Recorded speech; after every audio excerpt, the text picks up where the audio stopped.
So numerology பற்றி பல கேள்விகள் என்கிட்ட வந்து ரொம்ப நாளாக தொடர்ந்து இருந்துக்கிட்டு இருக்கு. ஆக்சுவலி இந்த நியூமராலஜிக்கும் ஆஸ்ட்ராலஜிக்கும் என்ன டிஃப்ரென்ஸ்? அது ரெண்டும் ஒன்று சேர்ந்து வருமா? இல்லை அது ரெண்டும் வேற வேறையா? ஒன்று கொஞ்சம் இன்டர்ரிலேட்டட் தான். ஓகே. ஆமாம். இப்போது அஸ்ட்ராலஜின்றது வந்து பார்த்தீங்கன்னா ஜோதிட கலை. இப்போ இது எதை பேஸ் பண்ணி இருக்குன்னா அந்த இண்டிவிஜுவலோட ஹாரோஸ்கோப்பை பேஸ் பண்ணியிருக்கு. இப்போ இன்னொரு ஆர்ட் என்னென்னா அடுத்தது வந்து பாம்ஸ்ட்ரீன்னு ஒன்று இருக்குது. பாம்ஸ்ட்ரீ வந்து உங்கள் கைரேகை. இந்த கைரேகை என்னென்னு கேட்டிங்கன்னா கடந்த காலத்தை பற்றி பார்க்கும்போது பார்த்தீங்கன்னா அக்யூரேசி பெர்ஃபெக்டாக இருக்குது. ப்ரெசென்ட்டில் என்னென்னா ரேகைகள் வளர்ந்து கொண்டே மாறிக்கொண்டே இருக்கிறதுனால என்னென்னா வெல் அக்யூரேசி கொடுக்க முடியல. இப்போ மூணாவதாக நம்ம பேசுகிற சப்ஜெக்ட் தான் சயின்டிஃபிக் நியூமராலஜி.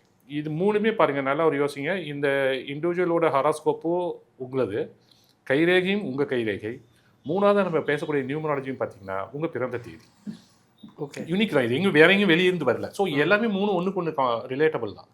அப்போ என்னென்னா நியூமராலஜியில் என்ன ஸ்பெஷல் அப்படின்னு கேட்டிங்கன்னா நியூமராலஜியில் வந்து என்னென்னா தினந்தோறும் கிரகங்களோட செல்வாக்கு மூலம் உங்களை நீங்கள் ஸ்ட்ரென்தன் பண்ணிக்கிறீங்க. அப்போது இந்த ஜாதகப்படி உங்களோட கிரகநிலை மோசமாக இருந்தாலும் உங்களை இது ப்ரொடெக்ட் பண்ணும்.